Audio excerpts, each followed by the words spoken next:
Chapter 6. Maud Scents Danger.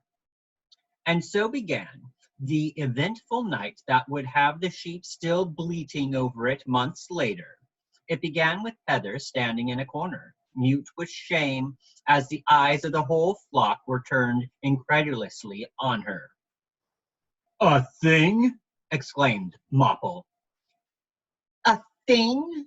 breathed Cordelia. "What's a thing?" asked a lamb. "Can I have a thing to eat too? Does it hurt?" The mother ewe looked embarrassed. How could you explain what a thing is to such a young lamb? It's not really a thing," murmured Heather. She had bent her head and was looking a little mulish. "It's beautiful." "Can you eat it?" asked Mopple.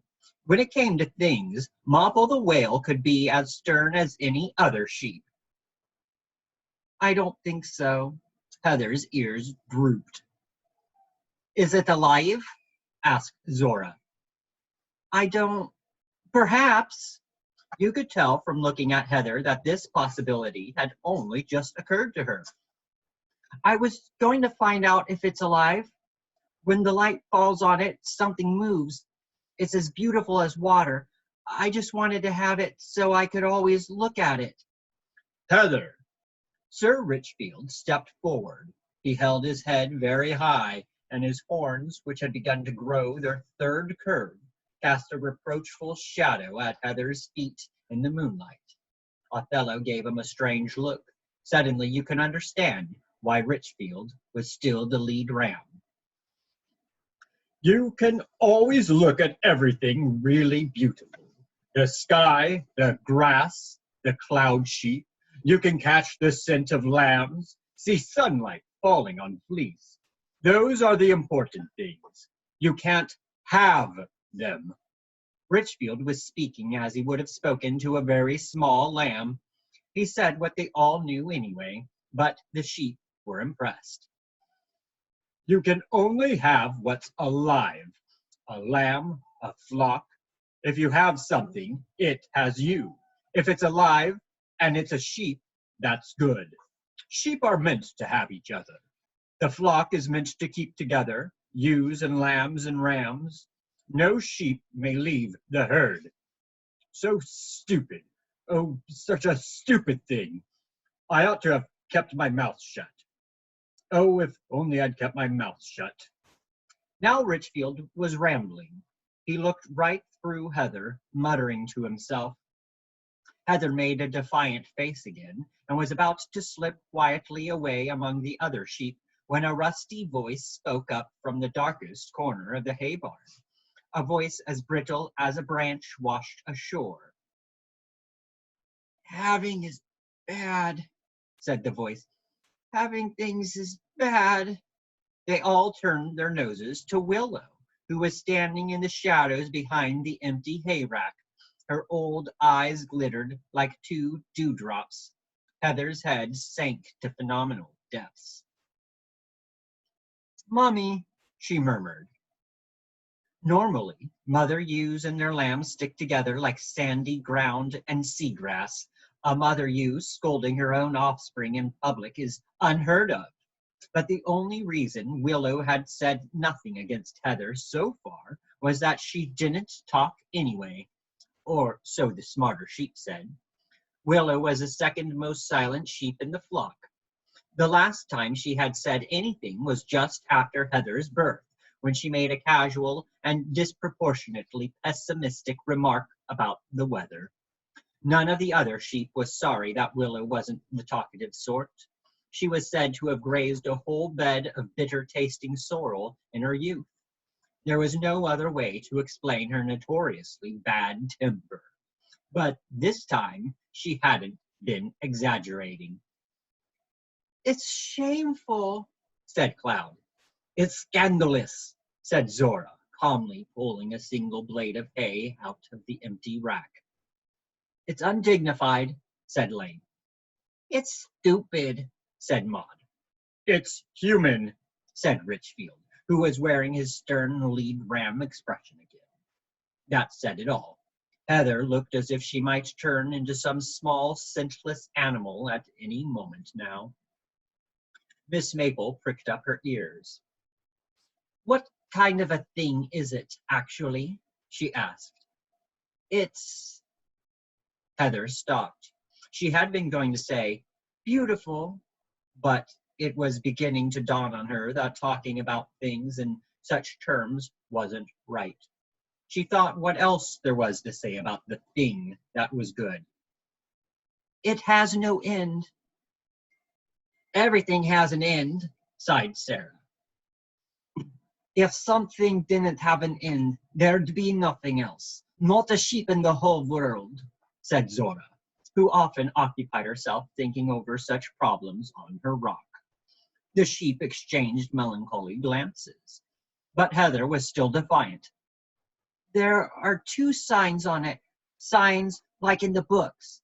Perhaps it isn't a thing, perhaps it's a story, and it's a bit like a chain, like Tessie's chain, only shorter, and it doesn't have an end. You can look at it for hours and never see any end." "And you have been looking at it for hours," bleated Maud. "Your nose smells of that human thing. I picked up the scent at once." Heather confessed everything. She had found the thing in the meadow soon after George's death and let it enchant her. She had rolled a stone over it to keep it safe. Only today had she picked it up in her mouth and hidden it under the dolmen while Richfield was counting the sheep. She was sorry. She never wanted to see the thing again.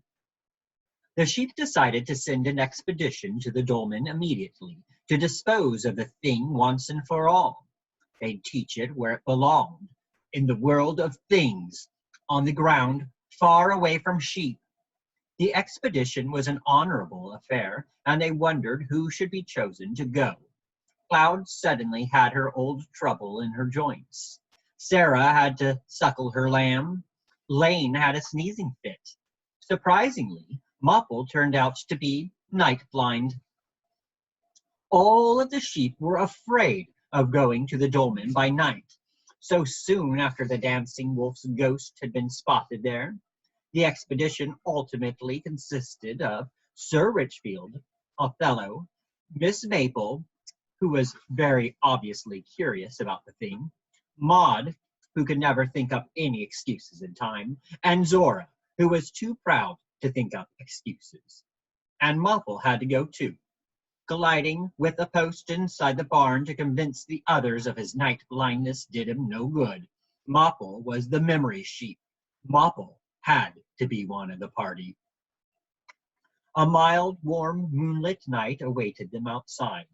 You could see all the way to the cliffs from the shepherd's caravan, but the tangy nocturnal aromas dulled the sheep's powers of smell. Led by Richfield, they trotted to the dolmen. Maud stayed out in the open so that her keen nose could instantly scent any wolf ghost that might turn up. The rest of the sheep put their heads in to look under the capstone of the dolmen. Mopple and Zora from one side, the others from the opposite. Othello scraped up the earth with his hooves and uncovered the thing. They couldn't see it at first because of the shadows they cast on the prehistoric tomb. A human smell rose to them, almost disguised by the scents of the night. The smell of a sweaty hand, metal, and an unidentifiable, sharp nostril tickling scent. Maple persuaded Mopple to step back a little way, and as the fat ram retreated, offended, a broad shaft of moonlight fell brightly on the thing. Secretly, they had all been expecting something rather beautiful, or as beautiful as a thing can be. But what they saw lying in the dust in front of them was just a kind of thin chain with a piece of metal on it. Sure enough, it didn't come to an end because it formed a circle. But that was all there was to its endlessness. They stared scornfully at the human thing. "There really are signs on it," said Sir Richfield, who was embarrassed by the way he had lost his train of thought a little while ago. Now his good eyesight could regain him respect. The first sign is sharp, like a bird's beak pointing upwards, he added, with a line through the middle of it, and the other one is like a stomach on two legs. That means it stands for one of the two legs. I think it's a bad sign. Richfield looked resolutely at the rest of them. Mopple wanted to throw the thing off the cliffs. Zora wouldn't hear of throwing it off the cliffs. She thought the cliffs were too good for a thing like that. Maud bleated in surprise, but no one took any notice of her. Sir Richfield thought they should bury the thing, although he didn't want to touch it personally. Maud bleated again. Mopple wouldn't have minded touching the thing, but he didn't want to bury it, and then maybe find himself grazing on top of it later. Miss Maple surprised them all. "We'll keep the thing," she said. "It's a clue. It turned up after George's death. It may be something the murderer dropped. Well, like our own droppings, I mean," she added when Sir Richfield looked at her blankly. It doesn't smell like droppings, objected Mopple. Maud bleated in alarm. Maple shook her head impatiently. "It occurred to me back in the barn just now. Human beings are attached to things. Things attach themselves to human beings. If we keep a close eye on things, we'll find the murderer." At this moment, Maud squeezed her way in under the dolmen with the others, and seconds later a beam of light swept past them. 3 people followed it closely. The beam of light came to rest on George's caravan and swept up the walls. It was looking for somewhere to hide. "Switch that damn fool torch off," said a voice. "Bright enough to count grains of wheat out here. And Tom O'Malley has to bring a torch along." The beam of light had found a gap to slip through and suddenly disappeared. "That's right. Keep on shouting our names out. Wondering, did we put these stupid stocking masks on for nothing?" complained another voice. The sheep knew that voice from the day before. Harry the Sinner. Tom O'Malley chuckled. The sheep noticed that he didn't smell of drink. They'd almost failed to recognize him. "Hey," he said. "Hey, why so jumpy? We're not doing nothing wrong. We're doing what's got to be done. For Glenkill." "For Glenkill," murmured Harry. "For my arse," said the voice they had heard first. The thin man called Josh. "Either we stop right here to seeing where Glenkill's bonny hill's so bright, or do we finally get that damn van open and look for the stuff?" No one opted for singing. The sheep were relieved. 3 shadowy figures marched towards the door of the shepherd's caravan, 2 stout forms and a tall, thin one. Metal glinted in the moonlight, and keys rattled. They rattled for a long time. "It don't fit," said Harry the Sinner. The thin man kicked the door 3 times. "Fuck, George, that's it then." He pressed his nose flat against the 2 little glass windows of the caravan. He was so tall that he didn't even have to stand on tiptoe to do it. "Now what?" asked Tom. "We need that grass," said Harry, "so we break the door down." "Are you crazy?" said Josh. "I'm not going to do that. That's a crime, that is." "So disposing of evidence is legal, is it?" said Harry scornfully. "If they find the dope here, it's all over. No fairy dolmen, no pony rides, no Celtic cultural centre, no whiskey specialties, and you can stuff your seaside hotel." "Maybe there isn't any dope," said Josh. "What else would it be in there? How did old George keep his head above water all this time? With his few pathetic sheep? You must be joking." Did he ever want to sell up? Laughed in your face when you came along with your money, so he did. Here with this grand view just wasted on his sheep. and now he's dead at last. Do we want Glenkill getting itself in the papers as a mecca for the drugs trade? The sheep's knees were shaking with indignation. Harry's in the right of it, Josh. Tom swayed back and forth a little, out of habit. Old George was in the way of throwing sheep droppings at tourists. Wouldn't let no one come up here. Even fired a pistol off to scare us. And for why? He could have made a mint of money out of this land, so he could. But he was making a mint of money out of it already, that's what. Boats on the beach by night. The stuff gets took up to the caravan. He's off with it in his old banger next day. Josh shook his head again. But Tom had talked himself into a state of high excitement and shouted across the nocturnal meadow. And don't you go thinking George was no innocent angel. There's kids that saw him of an evening with a black ram. Now there's perverted for you. I hate to think what we might find in there, so I do. White faces appeared at the door of the hay barn. Every sheep in the meadow was now listening intensely, and not just the sheep. Maud had been sniffing the air uneasily for quite a time. She couldn't smell the men with stocking masks on from here. The nighttime scents, thankfully, had overlaid the nervous sweating of the intruders. But with every breath she took, the suggestion of a human scent wafted past her, a smell of the digestion of cooked food, barely perceived. At first, she had blamed the thing, but the thing was lying on the ground, and the human smell was seeping down from above. She craned her neck up. She was certain of it. Someone was lying on the capstone of the dolmen. A master hunter. Maud knew that at once. The back of her neck tingled, and a memory that was not her own of narrow rocky ravines and lurking robbers arose in her. Wolf, she thought. Wolf. When a sheep thinks wolf, its proper course of action is to bleat and run away. But Maud stayed put. The enemy was too close, and now that she had identified him, his scent surrounded her on all sides. He wasn't coming closer. He was here already.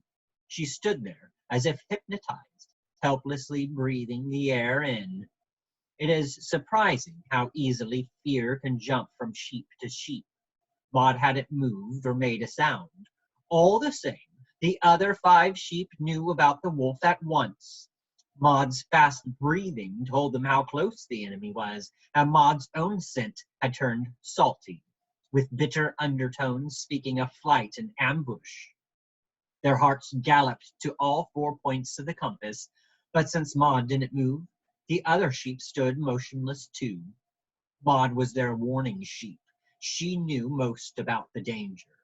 All the sheep would do as she did. Maud was aware of her responsibility. Unable to run for it, she tried at least to scent the hunter on the roof above her as extensively as possible. The smell of smoke. A human being, that much was clear. He'd been eating onions not long before. Maud heard the man's stomach contracting around those giveaway onions. The thin man kicked the caravan door again. It made a small, frightened sound. Perhaps the beam of light was sitting nervously inside. The man on top of the dolmen tensed. At that moment, Maud knew he wasn't hunting her. He was after the 3 men by the caravan. Maud gave off an aura of relief. Over by the caravan, the interesting discussion of what exactly George and Othello did together had now come to an end. So, do they search the caravan then? Asked Tom. Not them, they don't do nothing. Devil a bit of it. No police inquiries, no questions. Hushed up, forgot, dead and buried. That's the way of it. All in league together they are. The police and the drug boys. Bribed, every man jack of them. Tom's voice held a trace of disappointment that no one had gone to the trouble of bribing him.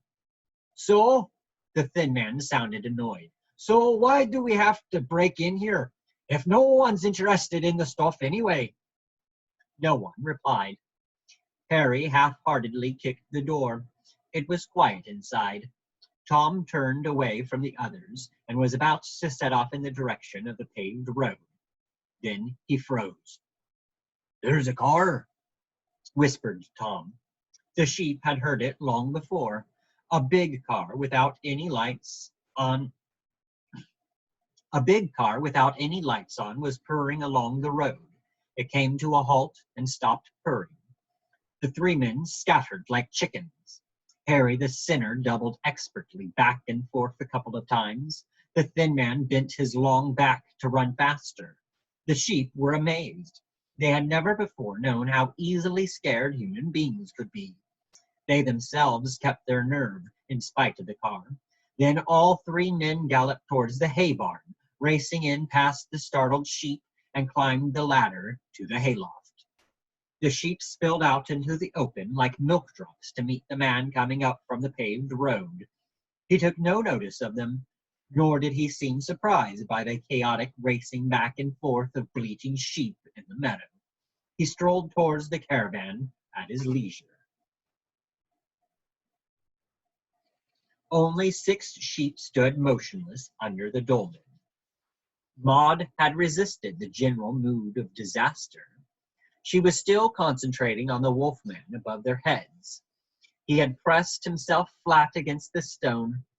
The onions inside him were churning wildly. He was breathing fast. Maud realized that the master hunter himself was frightened. The man now beside the caravan didn't kick the door. He knocked. 1 short knock, 2 long knocks, another short knock. He waited, soundlessly. He set to work on the lock. Now the master hunter's heart was beating like a sheep's when it has to swallow its calcium tablet. But he did not move. He dared not move. A faint metallic click chirped in the air like a cricket's cry, but the door stayed shut. Finally, the man turned and walked back to the path across the fields. An engine hummed. Silence.